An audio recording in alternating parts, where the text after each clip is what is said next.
your story? To my younger self, what's your To story? my younger self. To my younger self. To my younger self. To my younger self. To my younger self. To my younger self. To my younger self. To my younger self. To my younger self. To my younger self. What's your story? To my younger self. What's your story?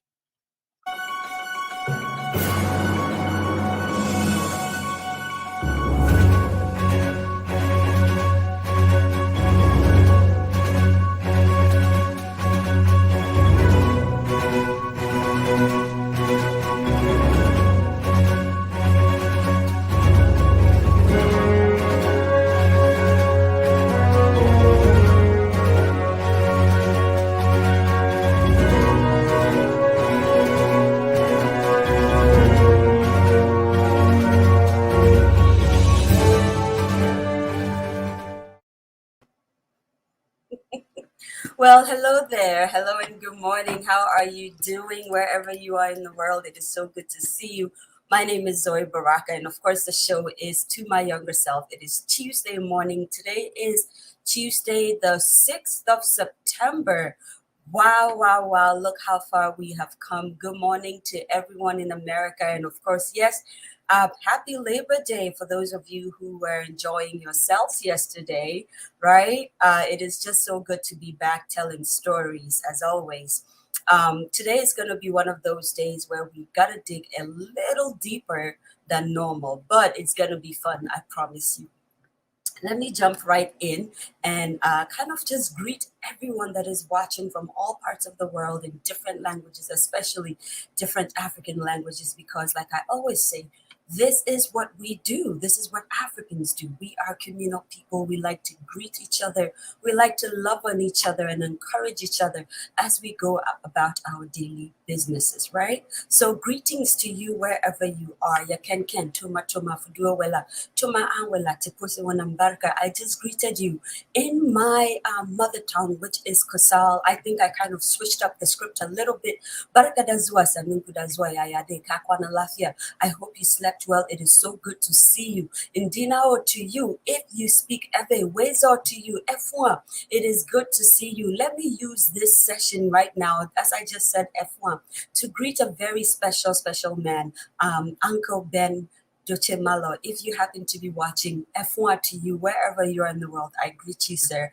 Etisain Akwarba, Umuntidenya Mawachi, we are greeting you in the Akan dialect in different ethnic, sub-ethnic, I don't know what to call them, tribes. Yes, the Fanti, the Akan, the Chi, the Achim, all of that. We greet you. Sawubona to you if you speak Zulu. South Africans, how are you? I think it's probably, kind of going into the late afternoons where you guys are. Someone has to teach me how to say good afternoon or good night in Zulu. Yes, and Swahili too, right? Ibella to you, Ibio Kibari to you. If you speak Moshi, I greet you. Ekaro to you, how are you doing? If you are in Nigeria, really, anywhere in the world, as long as you speak Yoruba, I greet you. Thank you for watching. Te Oyo Te to our Ghana-speaking friends. These are the guys who allowed us, especially those of us who come from Ghana, to kind of occupy their land and do business. So we honor the land that we come from. Thank you guys for just being who you are, our Ghana-speaking friends. We thank you. Nagadef to you, if you speak Wolof. Hey, Yusundo, where are you? I am just manifesting greatness today. I'm mentioning all the great people and the languages I love, right? Who knows? Perhaps they might see us and agree to be on the show to tell some stories. Jambo to you, habari gani, habari ya osubwe. I am greeting you, Benjamin Dube, wherever you are. I know you speak Swahili, so sir, I greet you. One day you will be here telling a story. So hey, Katonga namahalang to you if you speak Sesotho. I just love everyone in Botswana. I do not know why. I really don't know why. Inyasi to you, Aloy Domilaki. I greet you. Kotolii to you if you speak Fofoldi, of course. Bom dia to you for those of you who speak Portuguese. Bonjour, bonjour, no, buenos dias, and of course, welcome, welcome, welcome. I was supposed to do a greeting in a futu, but you know what? We're going to keep that in our pocket for when it's appropriate, right? I'm very, very excited. So I'm running and running and running. Today we have termed our show. By the way, please greet me in your own local dialect. I do want to hear from you. And before we introduce our resident psychotherapist, my personal therapist, even though I do not pay her, I just call her and rain a lot of issues on her. So uncouth of me. Let's greet a few people that are here. Let's see who is here. Oh, producer is here. Good morning. I'm not supposed to call her by a certain title. So good morning, Elsie Dixon. I'm trying very hard. Christabel, I see you. How are you, my dear?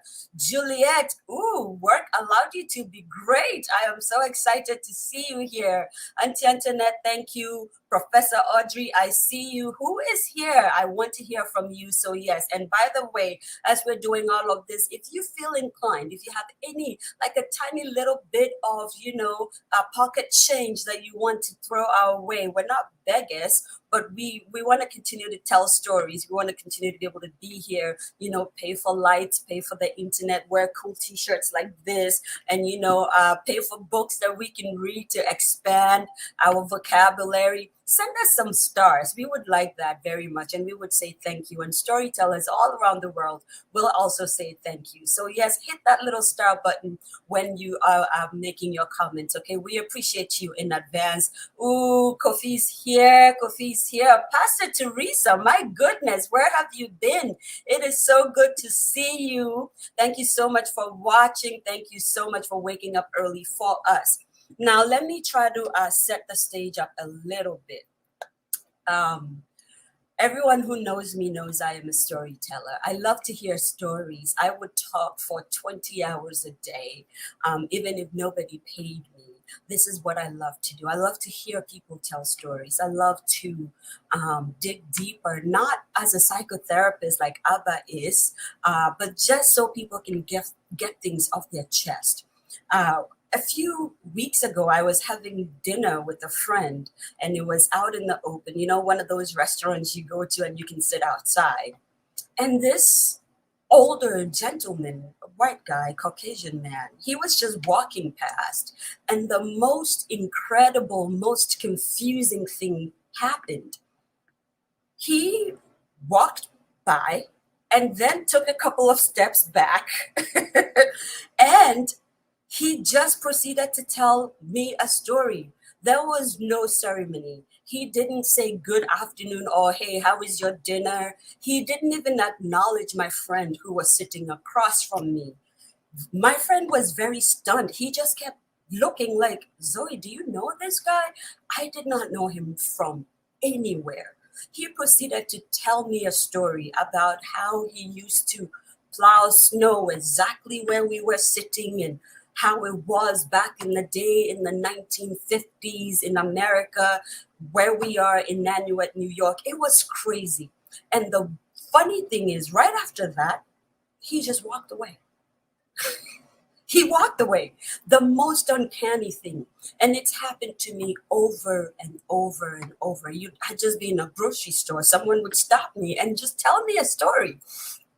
So I think that there is a beacon or something on my forehead that tells people, beep, beep, beep, she will hear you, she'll hear you, stop, tell a story. Here is this. Storytelling is serious business. It brings us together. Sometimes it can even tear us apart. It informs our decisions. It helps us to remember who we are. It helps us to remember who we want to be and where we want to go in life. Storytelling is the very fabric of what we are as a society right now. Whatever you tell yourself you want to be in storytelling form, that's who you become. In fact, for those of us who are Christians, the entire Bible is a book of stories. This is what we have decided to place our beliefs in and our faith upon. Storytelling, true accounts, yes, powerful stories that would catapult us in the spiritual realm, yes, stories in the basic, purest form, nonetheless. Sometimes, because To My Younger Self is one of those platforms where we go back and tell stories to our younger selves, personal stories. These are not made up stories. These are not, for those of us who are Ghanaians, they're not quick one answer stories. They're not stories someone else told us about another country or another person. It's not out of someone else's imagination. This is our stories. Sometimes we are pleasantly surprised where we say, whoa, I've been this person my whole life. And sometimes the thing that we go back to tell ourselves become a little traumatic or shocks us into rediscovering something about ourselves that we were not expecting. And that's why we're here today. And we have our resident psychotherapist. Let me tell you a little bit about her. I love this woman so very much. She has become one of those women that I don't even know how we became friends, definitely through social media. And she has just become such an anchor in my life in so many ways now. Cato Andah, she is a psychotherapist and an accomplished author, transformational speaker, a general chief hope monger. She's an MBA, MA, LMHC. I don't even know. All the words are tumbling out of me. She calls herself the hope monger because she says, my heart cry is to promote mental, emotional, and spiritual health by educating, inspiring, and ultimately elevating people to harness the amazing power of hope in their lives. Now tell me, if storytelling does not bring you hope, there is something definitely wrong with the world. Who better to come alongside us today to help us in these nitty-gritty areas, the joys, the losses, and all that stuff that storytelling presents. You know, the constant theme in Abba's life and career has been her concern for the well-being of others and her love for imparting information and new insights. Yay, to encourage people to live authentic, rewarding, purpose-filled lives. Abba is a passionate mental health advocate and is a director of health and well-being international. Okay, I get that. An NGO aimed at mental health education and promotion. Of course, she is the author of the much acclaimed book, Reflections of a Hope Monger, available worldwide on Amazon and all other platforms, definitely on Book Nook and I know Barnes and Nobles, anywhere books are sold really. And of course, she's the host of the Hope Mongers podcast on all major podcast streaming platforms. Abba is definitely a wife, a mother-in-law, a sister to me and to many, many, many of you. For those of you who are here, today has been a very long intro because it needed to be set up this way.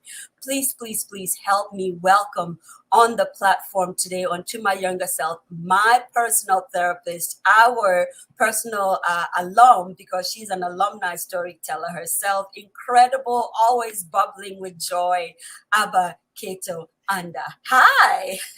Hello. Can you hear me? Let's see. Say something. Can you hear me? Yes, I can hear you. Wonderful. Everyone hear her?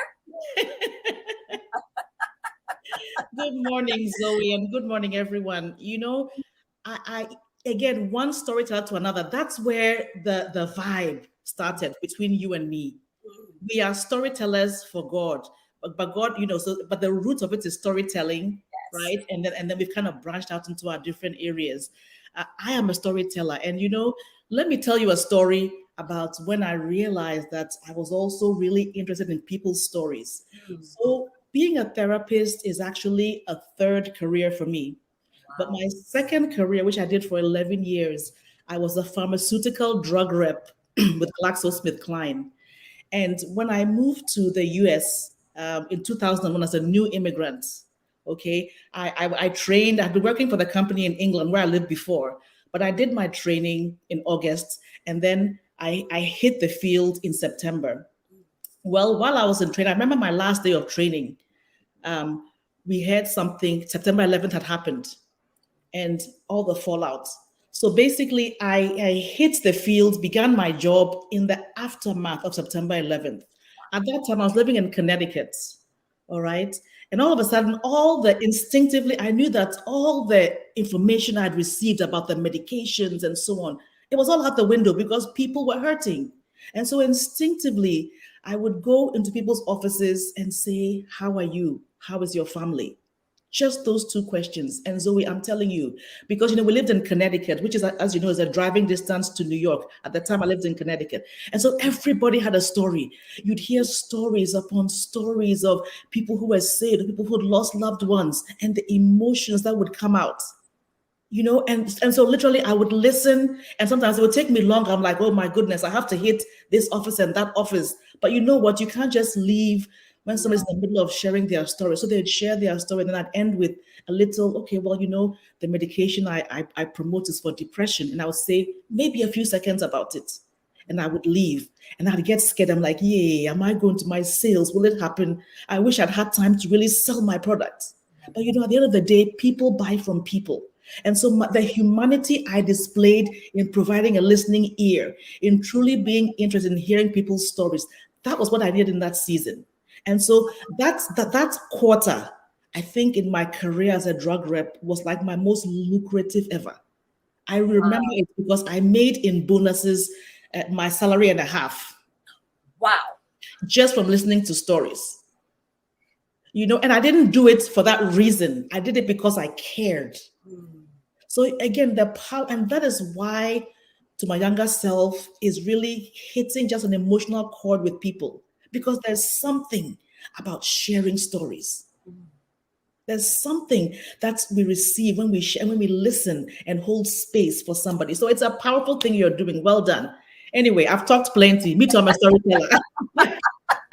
No, I'm just sitting here going, my goodness, we have stumbled upon, these days the world is driven by content. And we forget that we ourselves as human beings are the content makers, and storytelling is the biggest platform upon which content is created. And so I'm just marveling at you. Stories are life. Yes. Stories. Yes. When we share stories, we're sharing life. So it is the biggest content. So is it any wonder there's Hollywood, Bollywood, Kumawood, whatever wood? Gollywood, Nollywood. Wood, because they're sharing stories.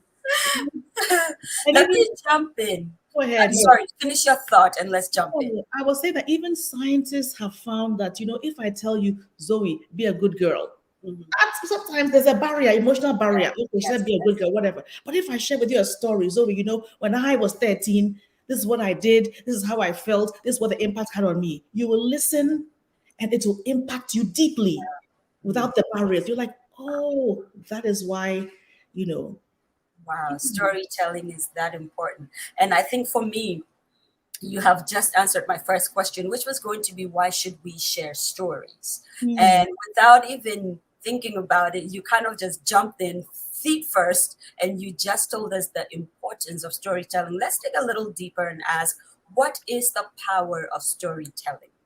I know you've kind of scratched a little bit around it, but since we're going to dig a little deeper, this is us doing a self-check. And guys, for those of you who may have taken journeys of your own, maybe you haven't been on To My Younger Self or any other platform for that matter to share your own stories, but you have taken time to speak to a younger you, maybe a 20-year-old you or a 10-year-old you, or even, a 1-year-old you. And maybe you have some questions that you cannot necessarily wrap your mind around. If you don't mind sharing them in the comment section, that would be very, very helpful so that we can really dig deep. So back to the question, why, what is the power of storytelling? Yeah. So, let me share with a couple of stories, and I'm going to be using my father. And anybody listening, don't go and tell my father, hey, Abba put you on, he calls it the Facebook and put you on blast because I'm going to. For example, growing up, he would tell us things like, one thing I'm leaving you is the legacy of my name. My name. It's and yeah, you hear it. But then one day he told me a story. And actually, I was an adult then. He said, when I was a child, I was truant. Instead of going to school, I'll go stand somewhere and play soccer and so on. And don't do my homework. And one day I came home and instead of doing what I was supposed to do, so my father called me and said I should go and clean up and come. And then he asked me, "What is your name?" And he used a deep voice, my grandfather's voice. "What is your name?" I said, "My name is Anand." He says, "No, your name is not. That's your name. What is your name?" He goes, "My name is Cato." He says, "Yes, your name is Cato. I gave you that name, and you're going to pass on that name to your children." And he told them, and these are my words, "You are a custodian. Make sure that the name you pass on is not devalued." That's what I needed to hear. And so you mentioned his name, Anand Cato, now, and oh my goodness, this is a man who is hardworking. You hear certain things synonymous with his name: hard work, just being passionate about his job, integrity. That is because he recognized that he was a custodian. Something had been passed to him, and that's what he needed to pass on to the other person. Again, the power of that story also made me say, you know what? I need to also pass on something good to my children too. So stories engage us intellectually, they inspire us, they empower us, they give us glimpses, into ourselves or into whoever story we're listening to. And yeah, that is the power of a good story. Yeah. Wow. Vivian, don't tell him. Don't tell him. That is the power of a good story. Yeah.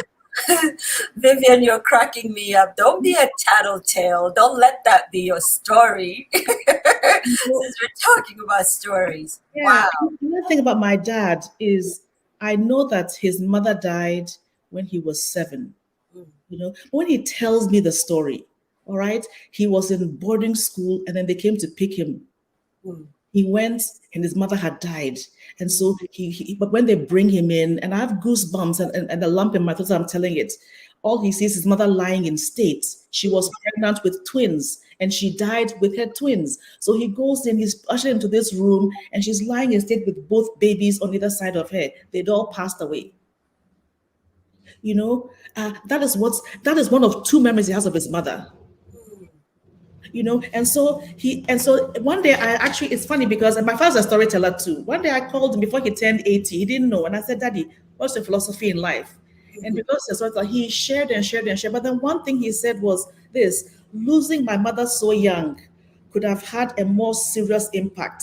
I would have loved it if my mother had lived at some point in my life. Wait, let me put my glasses on. Ages. You don't even look like you need them glasses. Yeah. That's so funny. I would have loved that if my mother had lived at some point in my life, she would also stand there and look at me and say, there's my son. And I would hold my mother's hand and say, this is my mother. That kind of thing. But that was denied me. So what I didn't have as a child, I gave my children, whom I love very much, and who are also my friends. And then he goes on to talk about us. I have a goosebumps. At 80 years old, that experience, that story was a defining, and that is why he became such an engaged, loving father to us.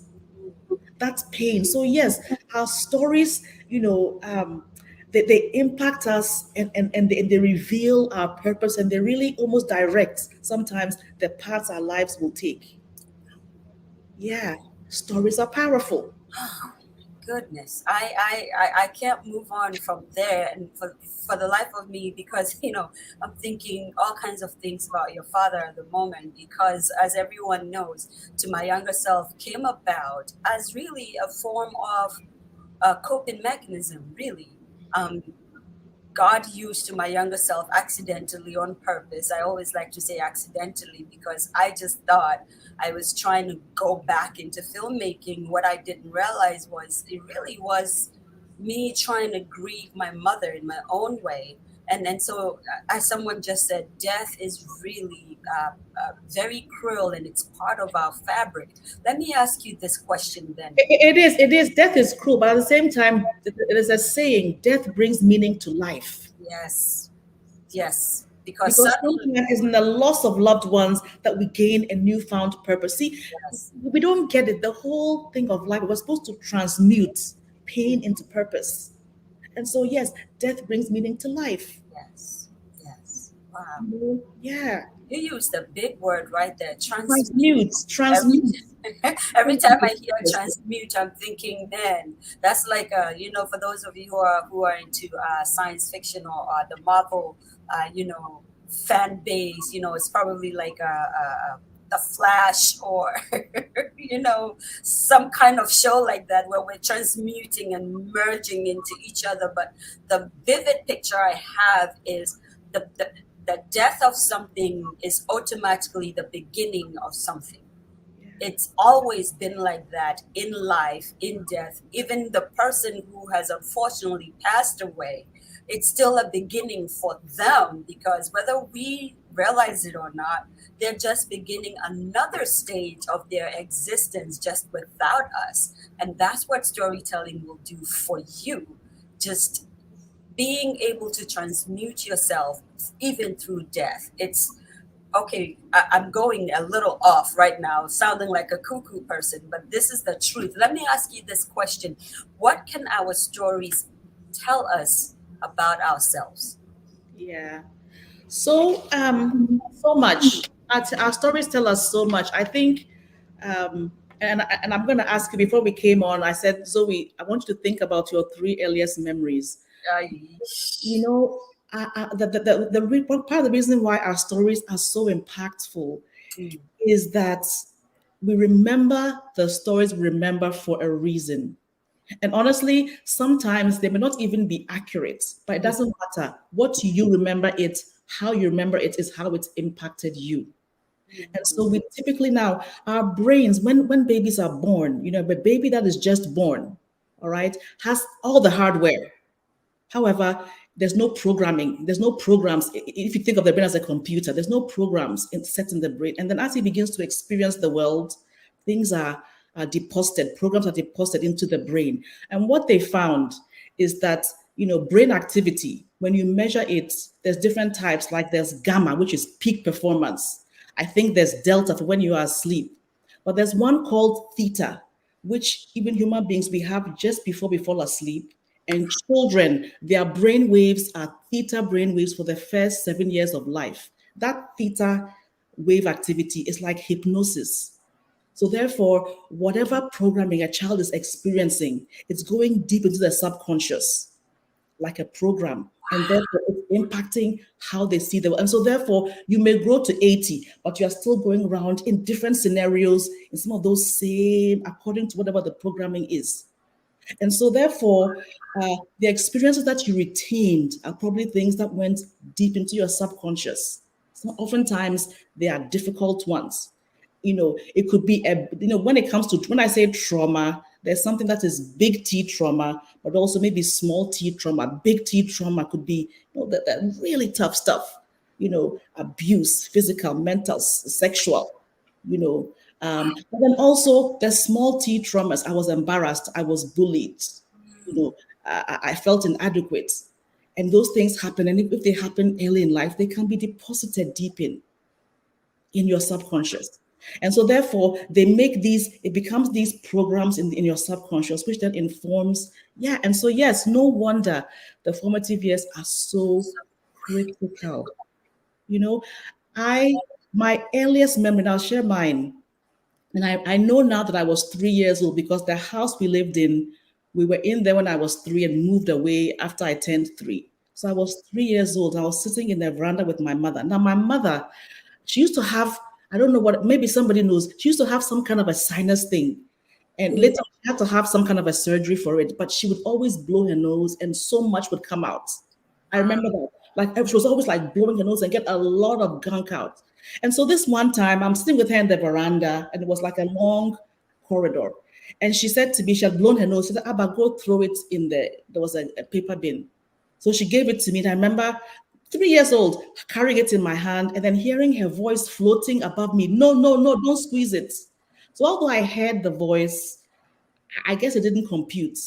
So I guess I remember holding it, squeezing it, and then all the gun came into my hand. And my mother saying, ah. And then she came and then wiped me. Well, the 3-year-old me, I interpreted the as I failed. I've made her upset. Do you know that it's something I had to combat the rest of my childhood? I can't please her. I'm not pleasing her. And that led to even beyond her people pleasing. It's something I have to deal with even now because it's deep, deep, deep. And so, yes, I put things into place, boundaries, and so on. But you understand that because it's so deep in my programming, I have to work super hard at a conscious level, at a subconscious level. Yes, yes. Now, maybe she wasn't upset with me, but again, it doesn't matter. It was how I remember it. Remembered it. It's how I remember it. And I remember growing up, not till I was maybe 24 years old, did I recognize that, oh, my mother's actually my best friend. And I'm not this girl who keeps on disappointing. And I was the firstborn. I think she was also really wanting me to raise me right. Yeah. Yeah. But for me, it's kind of a small t trauma. And I recognize that it is the reason why. It's the reason why. I keep on, oh, I hate to disappoint people. I hate to disappoint people. Yeah. That little act. That Just little, just squeezing a thing like that. My goodness. Wow. I'm stunned. I'm stumped for words. I And can't. then there's another memory I have, and I think I shared this with you when I was on To My Younger Self, being probably around that same age, going to church, and then there was a man singing loud in the church. He was singing my favorite song too, Sons of God, hear his whole. And I wanted to sing and let my voice be heard, but the man was singing loud. So I just tapped him and I said, why are you singing so loud? Are you the only one in this church? And I think I remember that because again, it is consistent with my personality.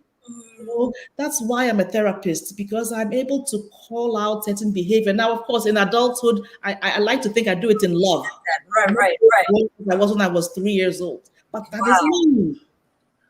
My goodness. And I remember that. So as you may not realize things about yourself till you even share your story. They were like, oh, that's why. The power of stories. Now that you say, listen, one more thing. My father, so his mother dies, and then he ends up being raised. I call it, my words, a parenting tribe. It was his father, it was his father's brother and his wife, and it was his aunt, his father's sister. And so he would go to different homes. Now, when I hear the story of the family, my uncle, I call her my grandmother, but his uncle's wife, she had a strong personality. And then his father's sister, she had a strong personality. And sometimes they used to bump heads. So imagine this one small child, sometimes you go to this person's house, this person's house. He was caught in crossfires. So what did he learn to do? Be diplomatic. That informed how he the man grew up in diplomat. Life. He can get along with the most difficult people, my mother included. He could there's nobody he can't get along with because he knows how to just be himself and be calm. Yes. You see, and so again, when you hear facts, it's one thing. When you hear stories, you can put the pieces together. That's the power of storytelling. Yeah. Wow. Now I don't know if I should share mine. Please go ahead. Please go ahead. We're not going to psychoanalyze anybody. Right. It's just us saying. Get a lot more information before you form, opinion. Yes. And these are like gold nugget insights into what makes us tick. Wow. I think that when you shared about the theater, that's where suddenly I have a light bulb in my mind, and possibly why I am where I am even today. And this is a transparent moment. Obviously, for storytellers, we must be willing to be transparent, or else then the stories won't hold any water. Now, I've shared this story before in the very beginning when To My Younger Self was just starting. Is one of the stories I shared, and I remember I think I titled it "Don't Waste Time in Front of the Mirror," because when I was growing up as a teenager, I used to just look in the mirror so much, so many times. And this was because when I was growing up, and I must have been maybe 10, no, I wouldn't be 10. I was probably 14-ish, because my sister was older, a little older, and very bouncy and all around. This was just the one right behind me. And if she is here, I apologize already for putting you on the spot. But my mother was back in the day, what we would call an apprentice in a beauty salon shop.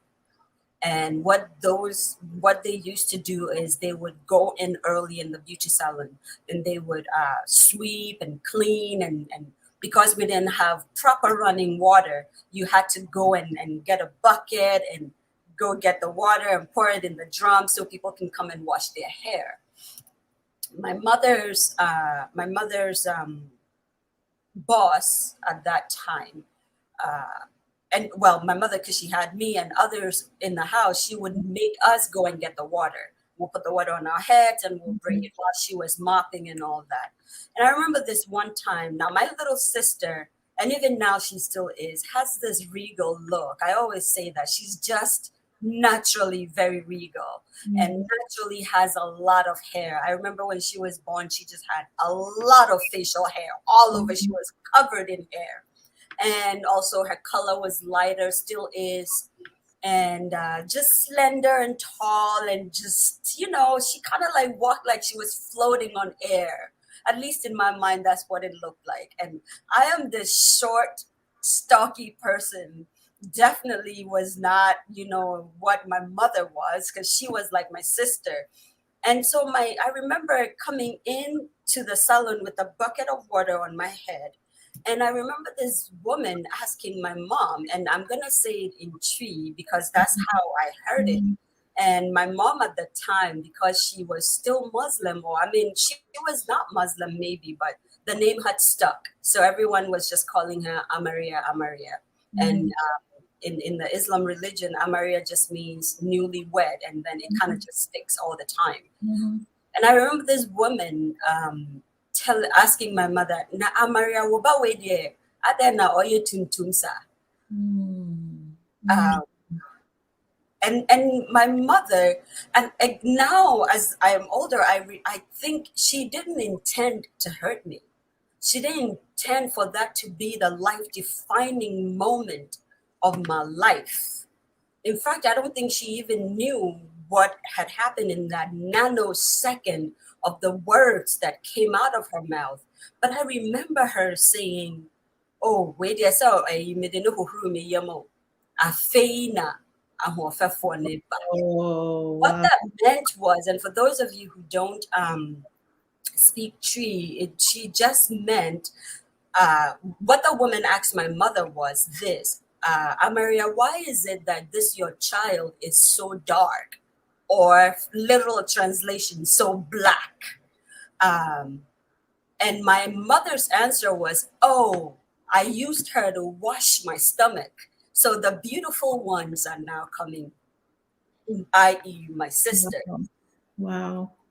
And from that moment, I never, ever felt beautiful. In fact, when I would go away to boarding school, I thought it was because of that.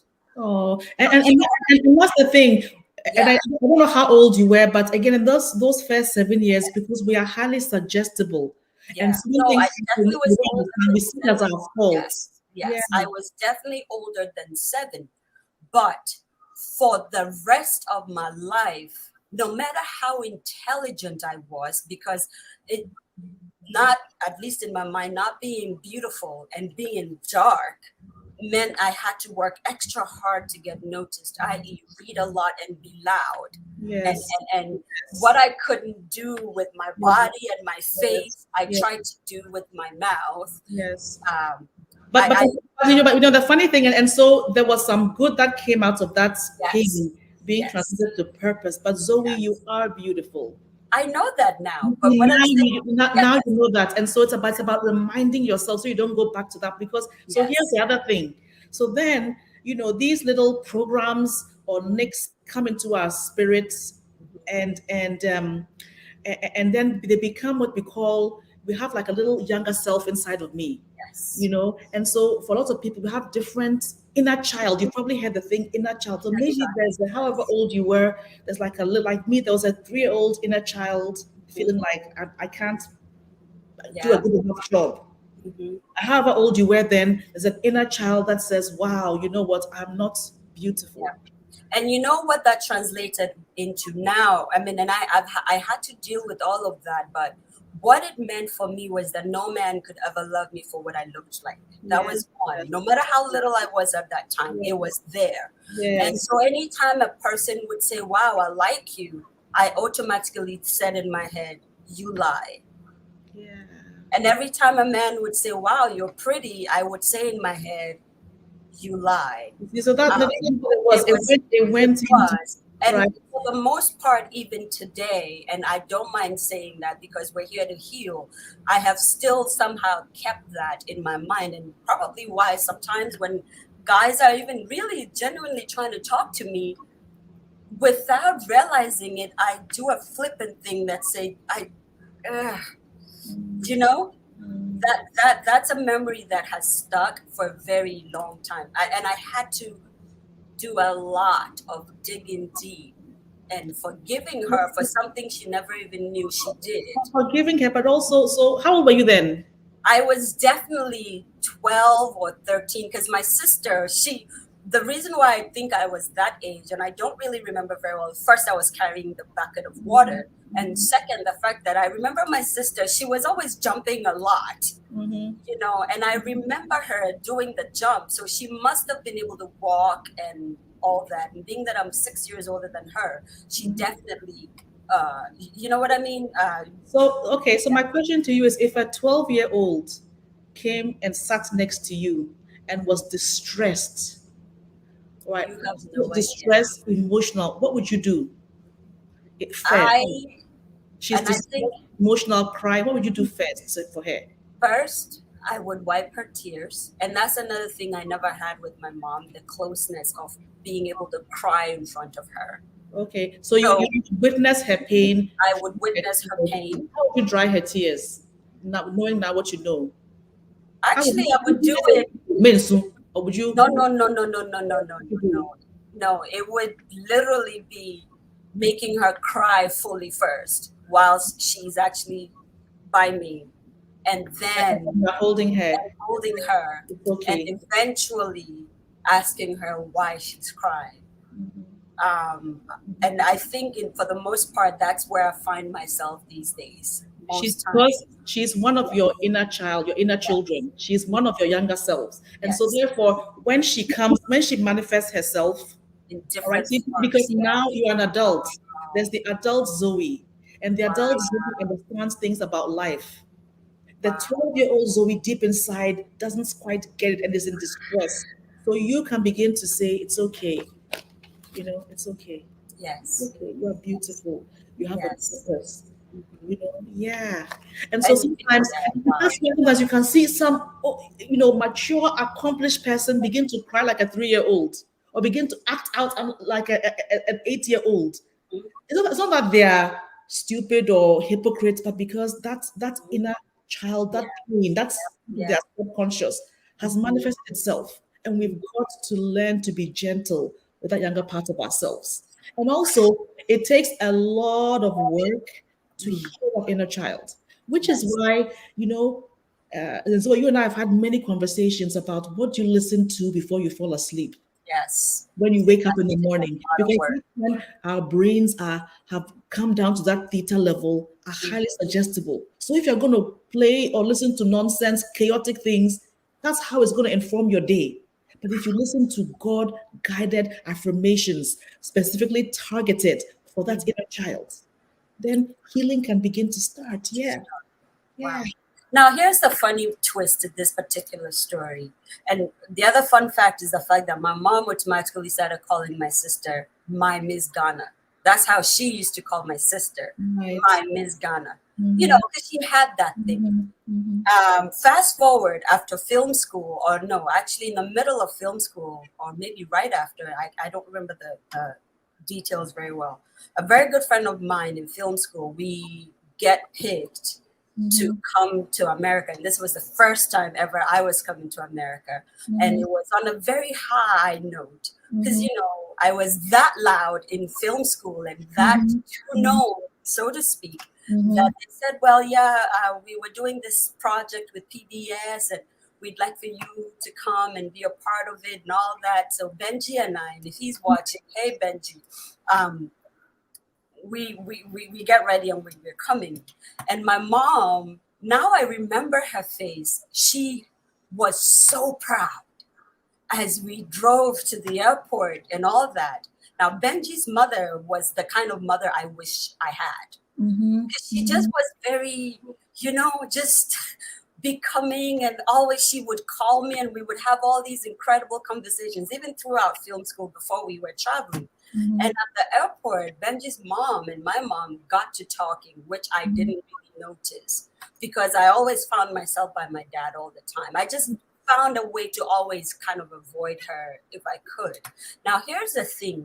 After we came back, I'm having a conversation with Benji's mom, and she says the most incredible thing to me. She says, you know, that day when we came to see you guys off at the airport, your mom said the most incredible thing about you. And I'm going, really? How? She never says anything good about me. And she says, no, your mom said you remind her of her throughout her childhood. And she says, amongst all of her children, you are the one who is most like her. Wow. Nothing phases you. Wow. You just do what you want to do, no matter what someone is saying. Don't do. You Wow. are that stubborn, and she cannot believe you are her child. In that moment, it felt like everything I was holding on to, the pain, everything just dropped. Yeah. And I never got to tell her this, like, Mom, I know what you feel about me. I never really got to do that. But in that moment, it was as though I had arrived. And you said a couple of things that I want to just touch on, namely that forgiveness is part of a big key to healing your inner child. Now, I want to just say, forgive when you are ready, but allow yourself to go through the process. Understand how you were hurt, understand how it's impacted you, understand what it is you need to forgive. And then when you're ready, you can forgive. Again, forgiveness, and people go through different traumas. Doesn't mean you are condoning what was done to you. In some people's situations, forgiveness doesn't mean I have to resume a relationship like maybe somebody was abused, but forgiveness is the key to freeing yourself. But what's a couple of things you said, and then you didn't finish the thoughts. You said you would look in the mirror when you were young. Because so let's go there. I would look in the mirror, one, because I kept trying to figure out how I could make my skin look like my sister's skin. Because in my mind, because I was dark, I wasn't beautiful enough. So I used a lot of oils, and now, you know, in some ways I'm grateful because I have this incredibly beautiful skin. Yes, you do. You do. But I tried everything short of using bleaching creams, which for some reason I just couldn't do. But every kind of natural oil that people said gave you beautiful skin, I got into it. My beauty regimen was ridiculous. The other thing was I have a tribal mark, and most people tell me they don't notice that I have it, but I do have it. And I have the most conflicted relationship with this tribal mark, because for me, even though my sister has it too, I thought, why is hers considered beautiful and mine not? And so I just spent a lot of time in front of the mirror figuring out how to be like her in color, and also how to get the mark off. Mhm. So that's why I just spent so much time in front of the mirror. I really just did, and it really was wasted time. If I wasn't reading a book, I was in front of the mirror. And It's funny because I was thinking, and maybe I'm wrong, but you're in front of the mirror, you are seeing yourself, you love to talk, you love to read. Maybe you are manifesting this career no, that's unfolding. I I don't have to be honest. No, it never occurred to me. I you. didn't waste time trying to speak to the mirror. I wish I did, but I didn't, in all honesty. It really was just me, Pain. yes, trying to, and honestly, now I'm thinking back and saying, thank God I didn't get into all kinds of makeup either. I actually just put on makeup on Sundays and Tuesday mornings, really. But for the most part, I really did waste a lot of money on different makeup products also.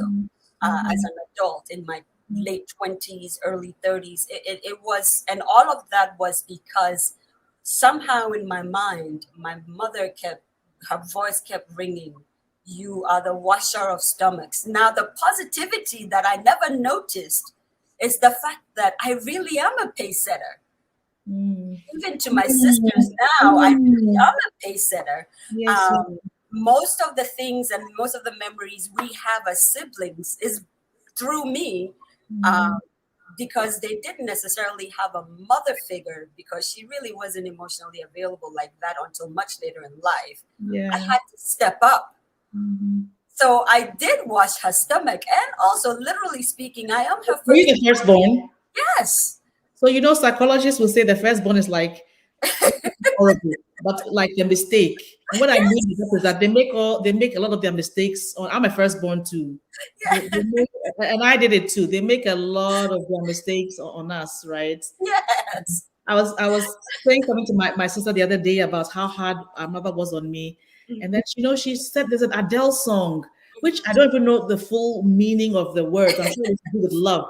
But for me, I took it. It goes, go easy on me. Go easy on me, baby.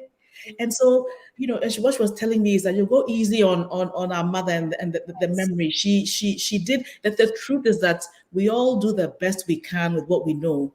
And when we know better, we can do better. Yeah. Right. And there goes my sister saying, yep, that I can confirm the two of you are two peas in the pod. And in hindsight, it is true. I just have the stick to itness of my mother.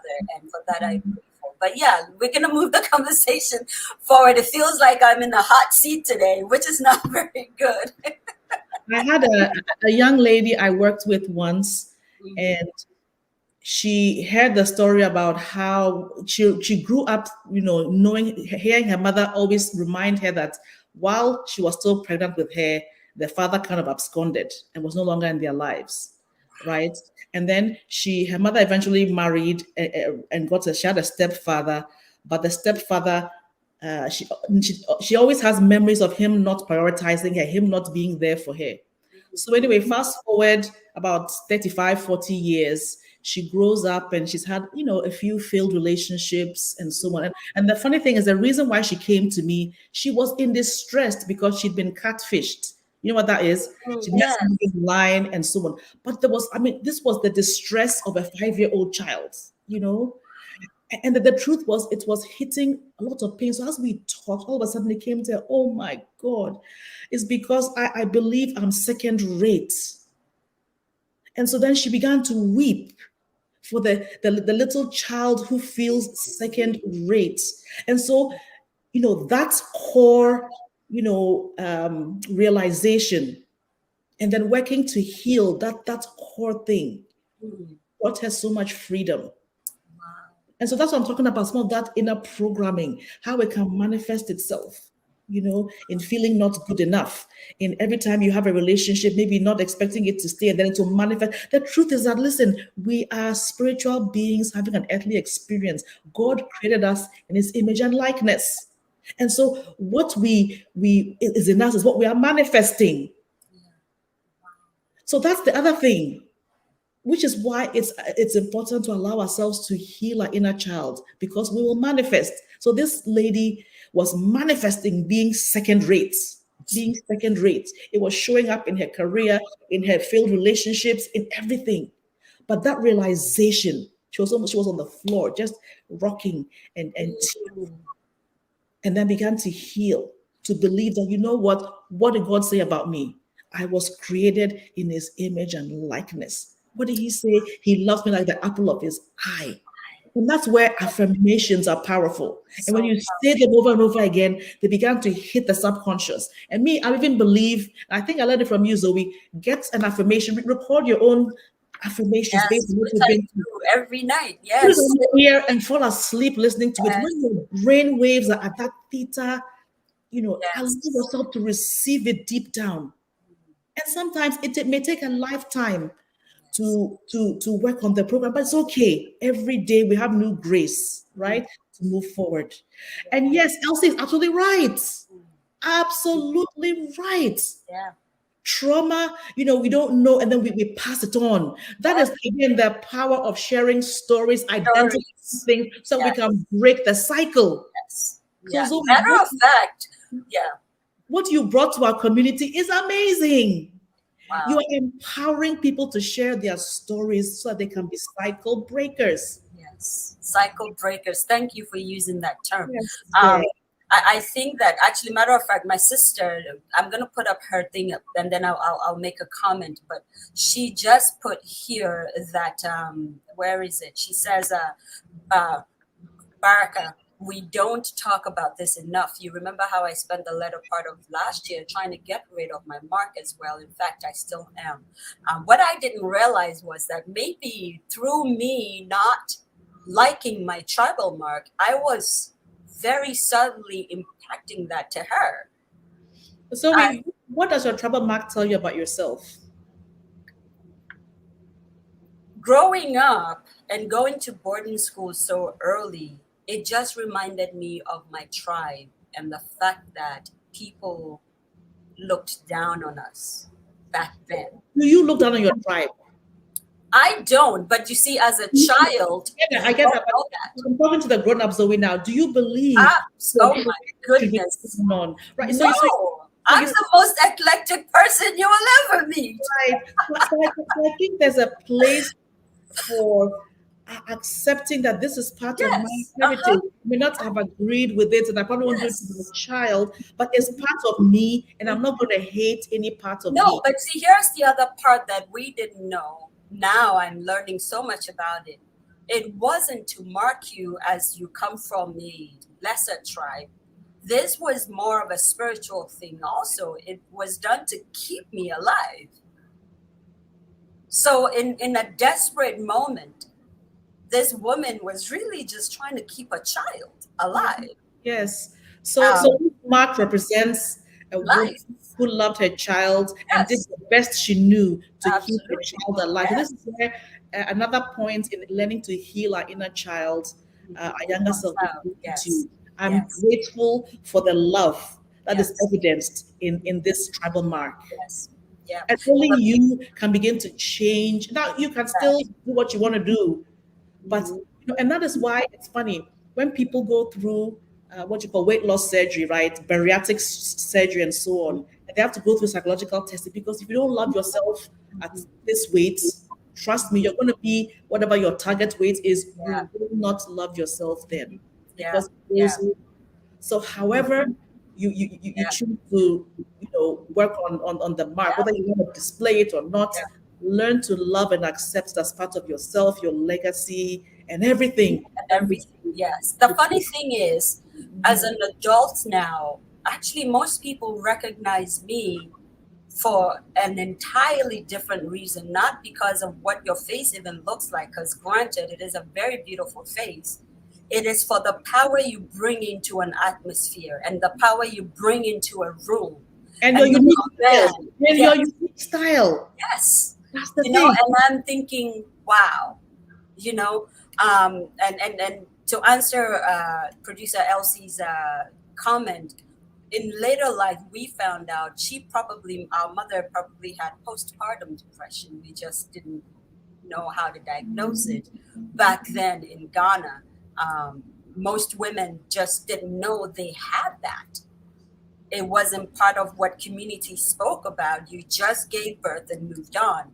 And she was probably dealing with all of that trauma of postpartum depression. And so it manifested in most of her words. But thank God, we definitely had a father like yours who kind of in his own very gentle way offsetted a lot of things. So for me, it was another level of growing up, not feeling beautiful, but also growing up and feeling I take command of every room I walk into. I don't care if you're Einstein, I know better than you kind of attitude that just helped me a lot. Even if I didn't know what I was talking about, I was sure to let you understand that, yeah. Beauty is amazing, and yet physical beauty can be fleeting. Yes. And so therefore, I think beauty that is truly comes from inside out. So yes, let's continue to appreciate and look after the bodies God gave us, but truly our worth should come from something deeper than the physical beauty. Because when the physical beauty begins to change, somebody who's not got something deeper and understands what they're rooted in, then it begins to manifest issues and so on. Let me translate. Let me just go into this question real quick. On the day my mom passed away, I was at work. No, I had just come out of work. My brother-in-law called me, and I think he was the best person to break the news the way he did. And as he was talking to me, he said the most powerful thing that redefined love for me. And from that day onwards, and he's our executive producer, Emmanuel. I want to thank you very publicly. You don't know what you did for me that day, but that was a very powerful thing you said. And till date, I measure men by that. But Emmanuel said to me, if your father could give away the last shirt on his back to have 1 minute with your mother, he would have. That's one thing he said. And then moving forward, he visited and we were having conversations about my mom. And he said another thing. He said, your dad used to just take care of your mom so much, like just comb her hair and dress her up. And even on the day that she really was on her deathbed, your dad said she was the most beautiful woman he had ever seen. And my dad is one of the guys who doesn't use words like that. He would encourage you, but not emotive words are not his thing. And those were the two things I took from that whole experience. I want a man who would do that. In that moment, when you are at your worst, almost to the point of dying, still say you are the most beautiful thing you see. So even in death, my mom gave me something. Absolutely. And you see the story? I want that too. Yes. I want to cultivate a love that is so pure and so deep. Yes. Right? That no material thing can account for. Whatever the ravages of disease may have on a person, the love is still there. Power of storytelling. Yes. So go ahead and answer Elsie's question now. Yeah. So, I think this is where storytelling is really powerful. I encourage people to tell their stories. I encourage, any of us who's listening, go to a loved one and ask them a question. Tell me, Zoe, you do it. Tell me a story about your life. You say, what was that what you say? Or tell me a story about your childhood. Yeah, just tell me a defining moment story. Prompt them. What were you wearing? What were you doing? What did you feel? And that can happen. I think sharing stories is important. Anybody, it may be harder to say, share with me your deepest emotions to a lot of men. You're right. But even though they may use more pragmatic language, I think the job can still be done by sharing their story. Stories. Yes. So that's the power of story, because you almost immerse yourself back into that experience and describe it. I think that the other power of sharing our story, what is that saying about until the lion learns to tell its own tale? Right, the hunter, the story, the glory of the story would always go to the hunter. Yes. Right. And so even if you've gone through something difficult, right, when you learn to think about your story and then retell it in a way that highlights, your display of bravery, integrity, courage, whatever it is, then you realize that, oh, wow, I'm actually, even despite what I went through, despite what I experienced, look at me now. That's what you just did, Zoe. Yes. You know, again, the power of a story in beginning that process of healing. You know, yeah. So I think we should all share stories. I have video little clips. I would say to my dad, tell us a story about this. In fact, I have a whole thing. He came to visit and we sat with my siblings and so on around him. A small story about when he was 5 years old and his father fell and banged his head and had to go into hospital and get stitches and how scared he was. You know, but he described it. He was in Cape Coast. They'd gone here. They'd gone here. It's amazing. So it And gives you that's how men can get to be very emotive. exactly. And now I'm thinking about it and I say, we're a Christian platform, so I always go back to the ingenuity of God. He created the world by telling stories. Yes. Literally. Yes.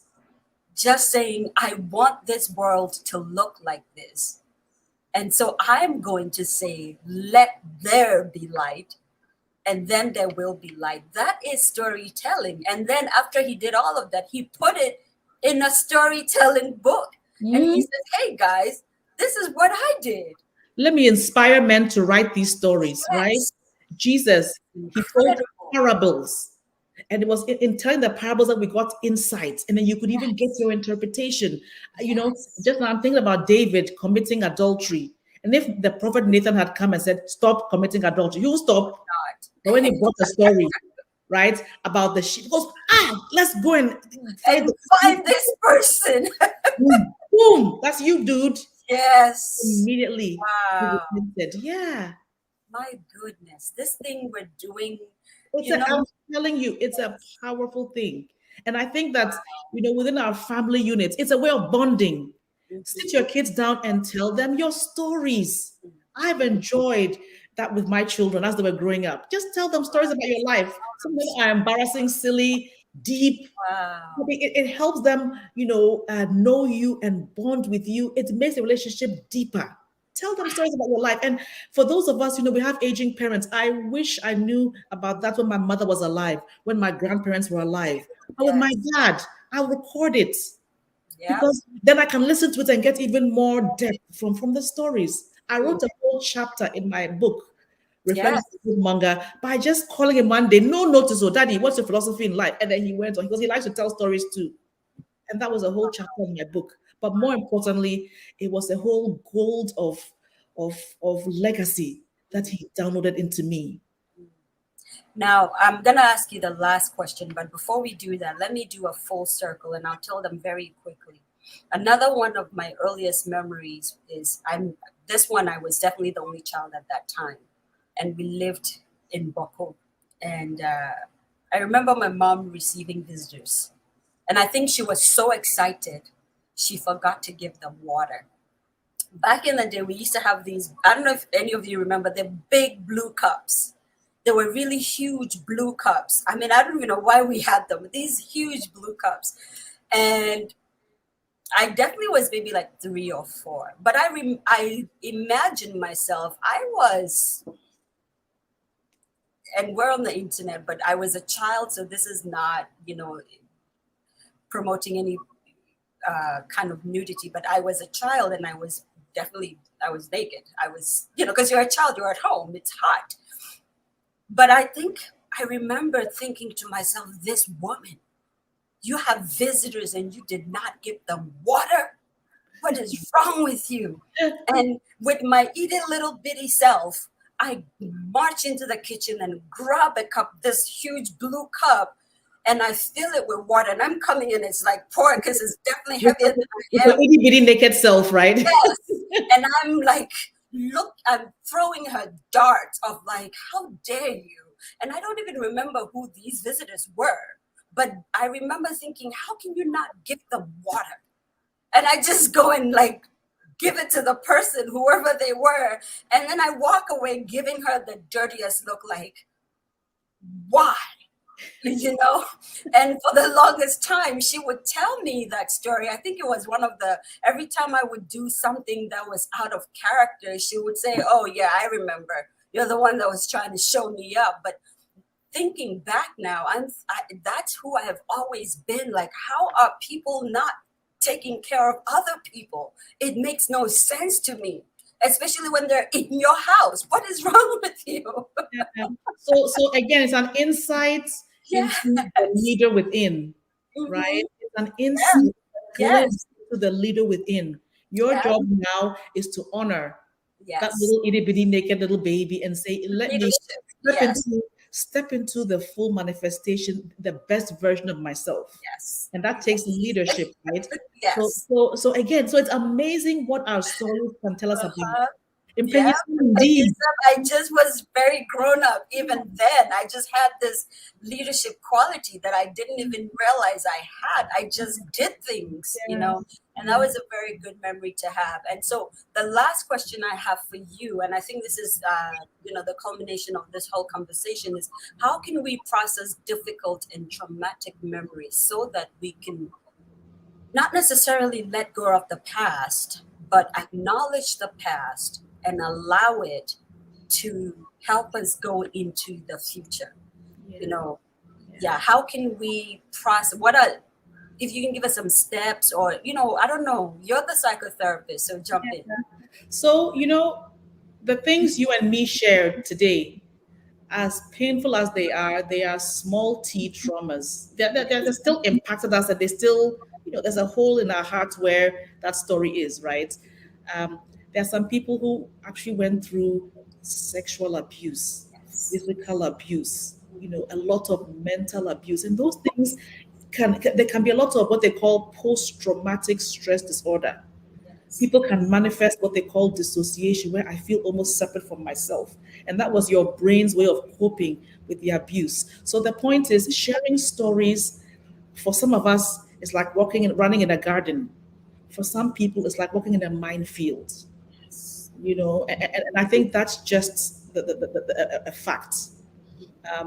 I think that, as we know better, we do better. Invest in therapy, invest in sitting with somebody who's a professional, who can listen to your story compassionately without judgment, but most importantly, can recognize when you are showing signs of emotional distress, even as you are telling that story, and help you with it. There are therapists, there are trauma coaches, trauma therapists. There's a variety of things they can put you through, and those things help. That being said, you may not realize, some people don't even remember they went through a trauma till they are telling a story and all of a sudden something hits them. Yes. And I feel like whenever you are telling a difficult memory or thinking about a difficult memory, the thing you have to do first is to calm your nervous system down. Yes. And that we do by deep breathing, not just this shallow breathing we are doing now, but learn how to do deep breathing. Go into YouTube and Google, search for deep breathing, where you you breathe from your diaphragm. Maybe inhale through the nose, maybe hold it for 7 counts or something, or 4 counts. Hold it for 3 counts, then breathe slowly out through your mouth for 10 counts. There's different ways to do it. Again, learn how to do, because when we learn, because it reestablishes, right, oxygen to your brain from that place of distress. So breathing is important. Meditation is important. Affirmations are important. Understand what you went through, understand what you may need to do to heal. Write down a few statements about yourself, and then say it to yourself every day. But even it's more powerful, listen to it and fall asleep. Wake up and listen to it. And so affirmations, meditation, praise and worship. Oh my God, praise and worship. Yes. Can't even, it's a Christian platform. Powerful, powerful. Another thing that sometimes helps me, even when I'm stressed or there's anxiety, is I like essential oils. Maybe you get like a lavender, put a little bit into a tissue, or even have a diffuser going and just breathe. It helps to take your mind off it. And again, I'm mentioning these things really quickly, but we need to actually go into another thing is called grounding. So that you've thought about a difficult memory, right, and you can realize that, oh my gosh, it's impacting me, just put your feet to the ground and feel the ground. It helps to take you out from that place. The clouds. Right. Wow. So affirmation, there's so many things. But I think, you know what? Let's invest in ourselves. Go talk to somebody. Talk to somebody you trust, but also invest, right? Invest. These days, there are coaches for exercise, coaches for nutrition, coaches for business growth. Everything. Yes. Then get a coach too or a counselor to work And out. invest in yourself. I'm telling you, I have the most amazing, again, therapy gets a bad rap. Mhm. I must be crazy. That's why I'm going. The people who come actually are the most well-adjusted, amazing people because they understand that it's important to kind of deal with their stuff to become the best version of themselves. And I want to say, honor your younger self. I think most importantly, those breathing, go easy on that little child. Don't say to myself, I'm 45. Why am I crying like a 3-year-old? It is because it's a part of you that is weeping. And if your 3-year-old child was weeping, you would carry them and comfort them and say, sorry, baby. Sorry, baby. So allow yourself to be compassionate with yourself. Allow yourself to somehow parent yourself in that moment.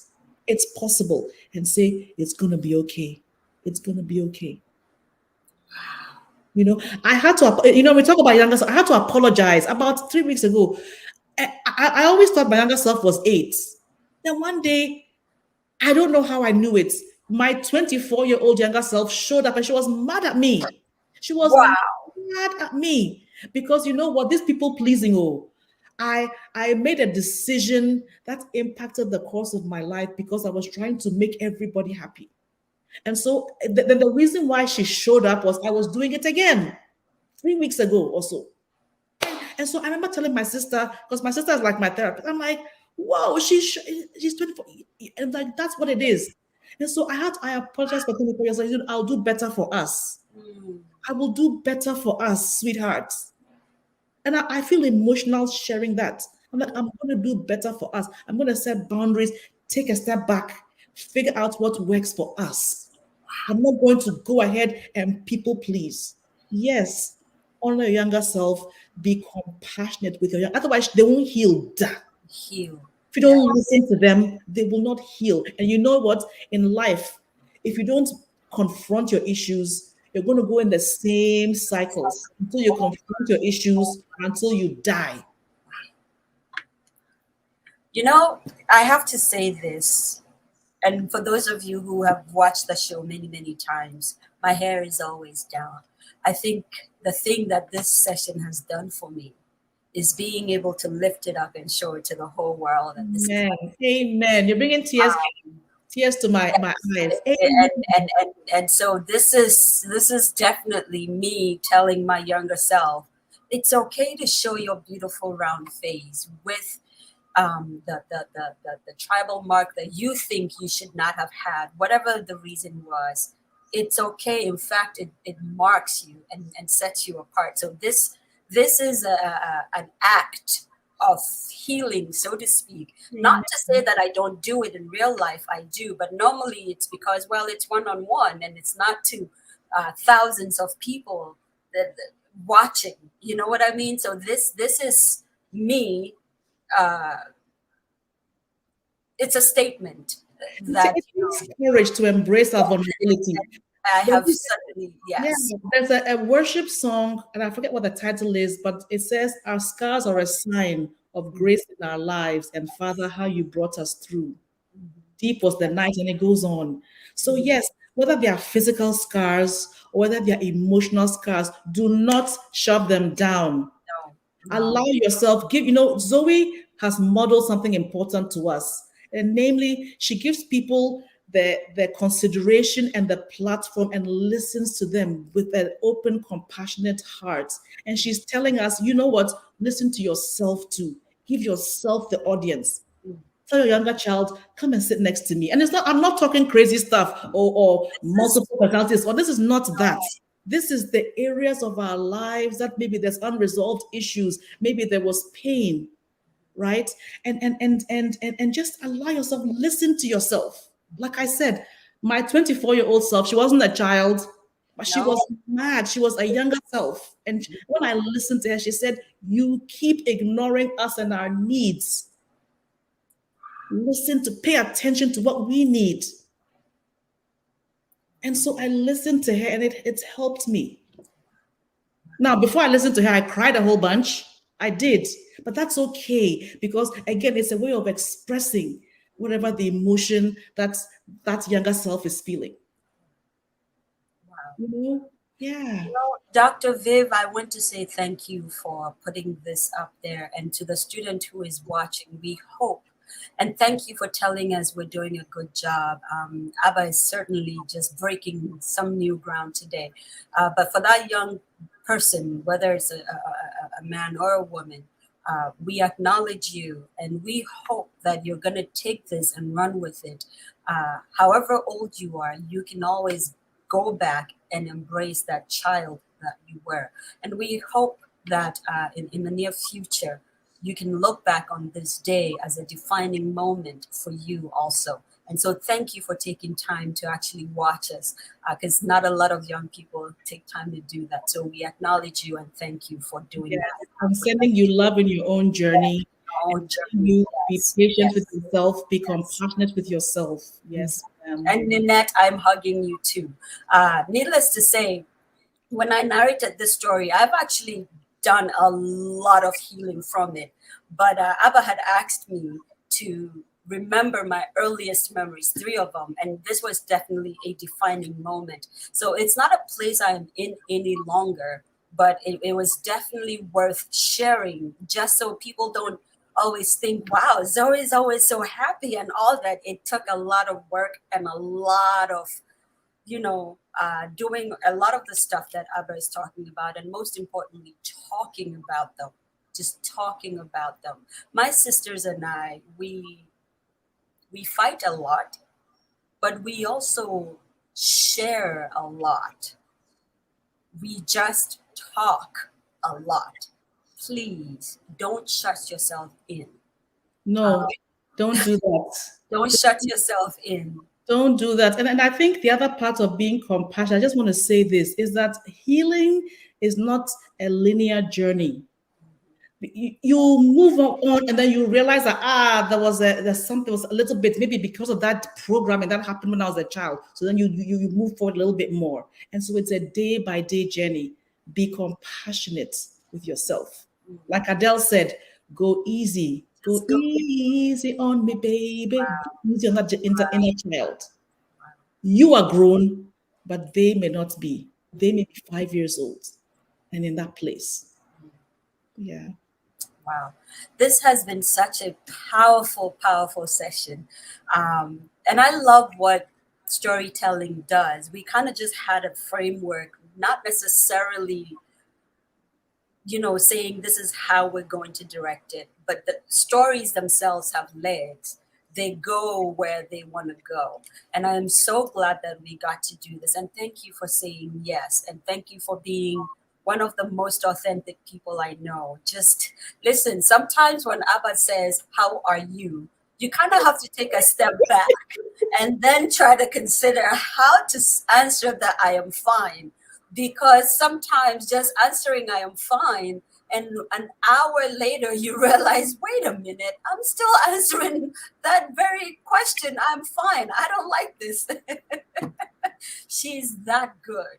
And Abba is based out of Florida. And I know she didn't ask me to do this, but since we're here and we're breaking cycles and breaking trends and just rediscovering our younger selves, I think she is a wonderful resource to help you get there.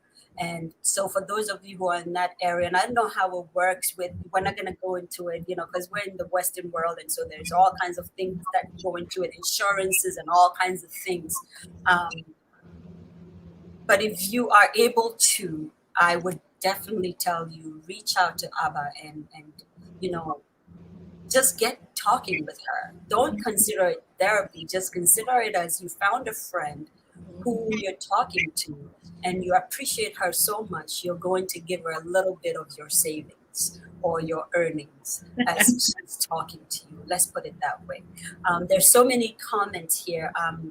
Auntie Rose, Rose Machayo, man, I love this woman. But she says, I thought you were making a powerful statement with your hair. I really was, actually, when I got that haircut. Another scar that most people don't know. So I don't have a lot of very beautiful, what they call baby hair. So back in the day when you would perm your hair, my goodness, it was not a pretty sight. One day, through God, and again, staring in the mirror, I said, just cut it off. All of this shakara, why? So I did, and it was the best compliment my father ever gave me. He said, now you are ready for Hollywood. Wow. And it made me feel so good inside. And it's become my signature look, definitely. So out of the ashes, we always rise. Let's see. Joyce O'Dumpton says, many thanks for sharing. Nala Miyako, can't thank you enough for letting me join this morning. Bless you all, beautiful ladies. Thank you so much, guys. Thank you, Joyce. Thank you. I'm glad it helped you. Yes. It's just been so powerful today. There's so many important comments that we definitely missed. Another one is the destructive words spoken by the grown-ups to a child are really the enemy, using the adults to try and annihilate. My goodness, what a powerful word. God's future plan for the child. Adults may not even know they are being used by the enemy. Sometimes that's true. Thank you. Thank God you were able to forgive your mom. She didn't know any better. That is true. Can I comment? I feel like I want to comment on this. Yeah. When we know better, we do better. And actually, psychologists have found, there's a saying, somebody says, no one escapes their childhood unscathed. And I think the point is that we didn't come from perfect, we're not perfect people. We didn't come from perfect parents, and they didn't come from perfect parents. So even the best of us makes mistakes, and it can impact, our young children. Unfortunately, that is what happens. Now we can get better and continue to do better, and so we want to go a bit easy on our parents as well, because they can only give you what they know. And certainly a generation ago, I know there's so much more than we know now that they didn't know. That they didn't know. There's a lady who I'm going to be collaborating with more next year. She's a social worker.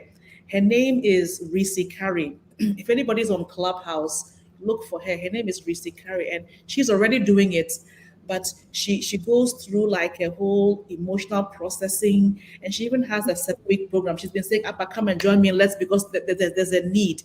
And she'll take you through mother wounds, father wounds. Because again, you see, sometimes the things we are manifest, that's the other thing. You've seen them generations. And so sometimes even understanding what they went through can give an insight into yourself too.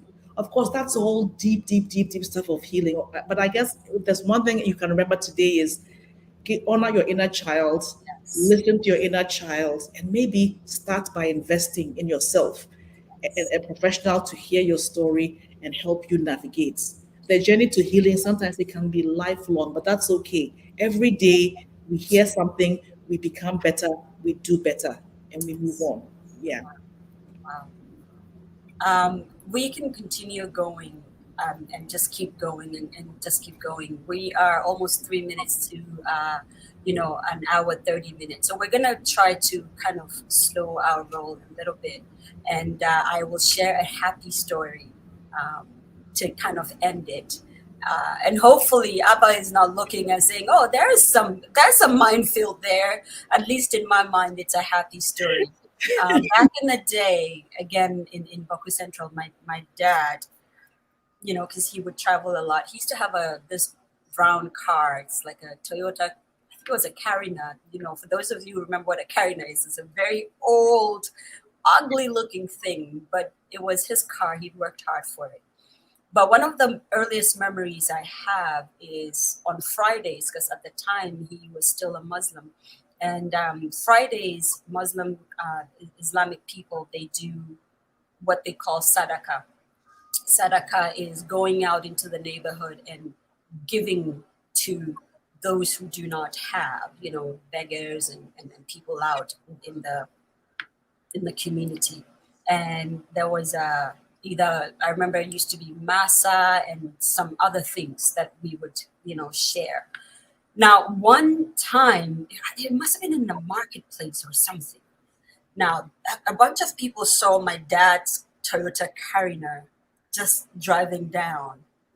And it was the most amazing thing to see how they were running after the car. And a little translation, most of them were just shouting, "Mr. Goodman is here! Mr. Goodman is here!" And I felt so good about that. I knew nothing about religion. I didn't know even what we were doing. I didn't understand the import or impact of it. The only thing I remember is the ringing in my ear.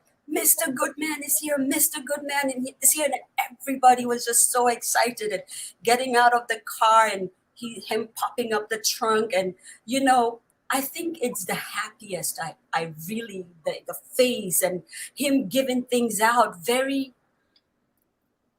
it seemed almost indifferent, because for him, why shouldn't we?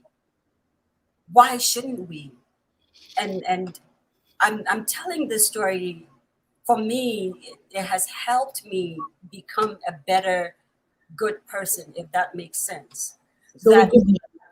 yes, a good woman. If you're doing good for people, no matter how little, whether you acknowledge it or not, you will eventually just be a happy person. That's just what it was. And he didn't share stories with his words or voice, but the act of it was in itself storytelling. Yes. What are you doing in your actions that could tell a story to somebody? The other day, someone reached out to my sister on the internet because they found out that my father was her father.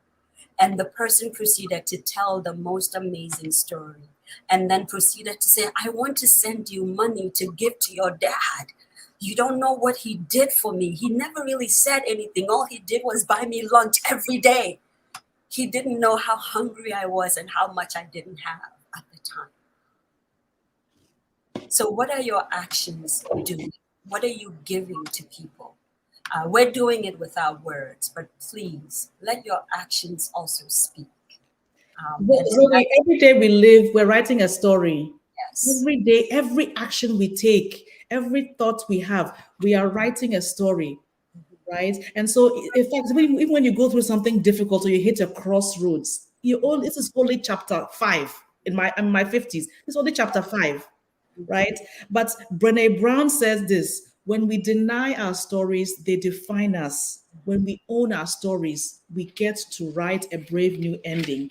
And Zoe is telling us, understand your stories, share them, get to know yourself, but understand that you have the power with God on your side to write a brave new ending. It doesn't matter what you went through, what you experienced, whether the fault was that somebody did something bad to you, or whether you did something wrong too.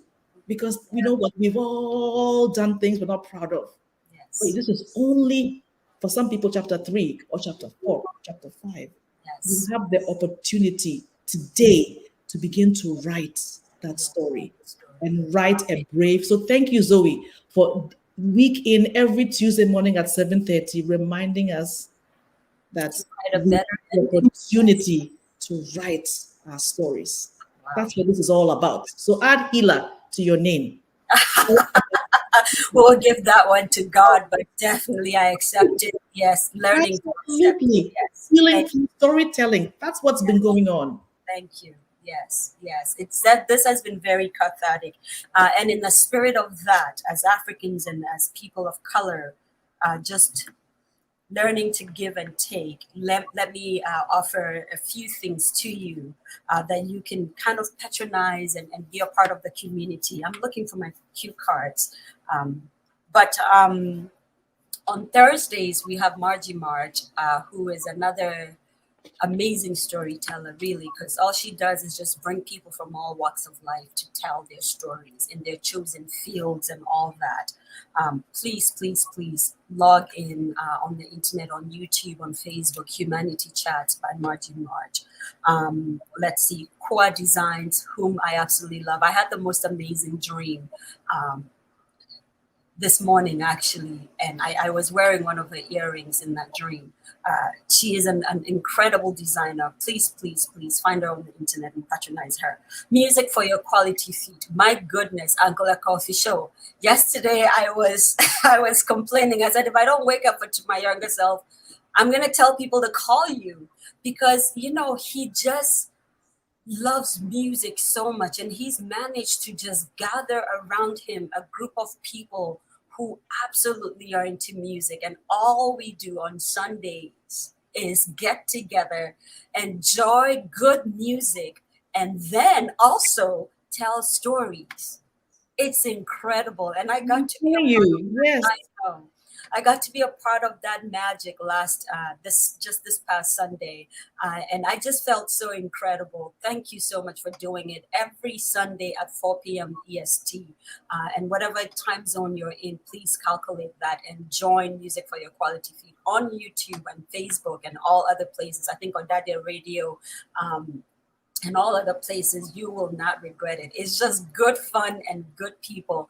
I got to, be put alongside one of my biggest crushes, Kofi Kinata. It was just so much fun. And, I kept saying to my younger self, look at you. Wow. It was just incredible. So, please look up Music for Your Quality Feed. M. Sims, Mabel Simpson, also another young woman doing incredible things for Ghana and for Africa for that matter. Please patronize her things. Clatural is out here in New York doing incredible things. When I see her designs, I'm like, whew, I need a lot of recalibrations in order to be in this attire. Like, seriously, she is just taking it to a different level. Ryle by Design, let me tell you, I was just reading something, and someone was saying how there's machines now or robots that are, trying to replicate some designs, and they're going to be taking jobs away and all that. Listen, for Africans, you can never have a one-size-fit-all design. It's not possible. Okay, and so if you're in New York and you need a dress fitted, you need anything that is fitted for you and your body type. Ryle by Designs coming out of Nyack. You do want to reach out to her. Vonzige Bridal Wear, Keys and Credo, our brother, our friend Nana Sapon. I think he's having a pop-up in a week or two in the DMV area. I know MSNN is going to bring us some news about that, so we're looking forward to it. Horseman Shoes, of course, my big brother Nana Redamwa and Kofi Akpagli of the Book Nook team. All things books, all things audio. We are taking the world by storm. They ship everywhere in the world. Okay, so you do not want to go other places to order your books when you can do it on Book Nook. Okay.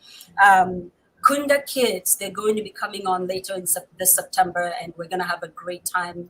They're a platform owned by a Nigerian and I believe a Gambian, and they are doing for us what Peppa Pig is doing for our kids now. Okay, we need to recalibrate our thoughts for our kids, and Kunda Kids is doing that. So yeah, to our monthly donors, you guys, man. Auntie Rose Machayo, thank you. You are dedicated to this. I cannot thank you enough. Jane Fiorito, man, this woman is traveling out somewhere in Africa and she's still sending in donations. I want to say thank you. Auntie B, I want to thank you. Mr. EKD, thank you. Thank you so much for your donation. For everyone who's sending us stars consistently over the last couple of weeks since we started accepting stars, I want to say thank you. Thank you. Now that housekeeping is done, guys, next week, we have a giant of a giant storyteller. He just celebrated his 50 years of telling incredible, fascinating, personally deep stories on stage. Uncle Ebo White. Listen, just saying the name is making me feel some way. It's going to be on To My Younger Self. Do you even know what that means? imagine, and I'm not even comparing them because in my mind they're not the same at all. But imagine if we said, Tyler Perry is passing by. Yeah, sure. But for those of you who think Tyler Perry is that, add another that, and then stretch it. And that's who Uncle Ebo White is to most Ghanaians and to most Africans. And he's going to be here just telling us story after story after story. You do not, I promise you, you do not want to miss Uncle Ebo White on To My Younger Self. This is a defining moment for us, okay? For those of you who share our this platform, I see that Nala Miyoko today you shared a lot. A lot of people are saying thank you to you for sharing. So thank you. Let's keep telling stories. Let's keep appreciating who we were and who we want to be by telling our stories. Abba, I'm going to let you say the last word. I think my job is done. All I want to say is let's honor our younger selves by listening to ourselves tell us the stories of our lives. They are not silly stories. In actual fact, they are impactful because they tell us about ourselves and tell us about, may direct us towards our purpose. Be compassionate with the younger self. And I think the greatest gift you can give somebody is to sit down with them and offer them your undivided attention and listen to their stories. Stories are gold. Stories pass down legacies from parent to child to grandchild. So let's create a culture of storytelling in our lives. Not only will it help us bond, but most importantly, it will help us heal and then help us direct the course of our futures. So lots of love to you all. And let's go out and all be storytellers. Wow, what a powerful way to go out. Guys, it's been an absolute pleasure being at the helm of affairs this morning. My name is ZoeBaraka, and I've been in the studio with the phenomenally amazing, powerful woman that she is. My personal psychotherapist, I tell you, man, I have not been the same ever since I've known her. Lady Cato Andah herself. Guys, we love you dearly. Thank you for joining us. We will see you next week with Uncle Ebo White. Bye-bye. Bye.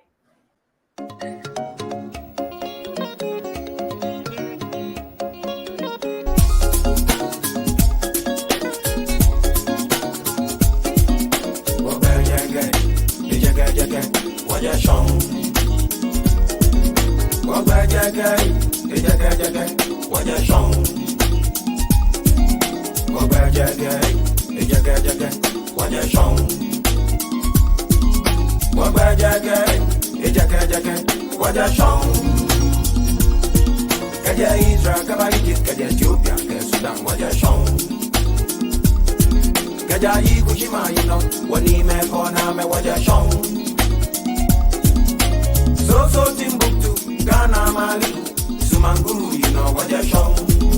Where what you're shown.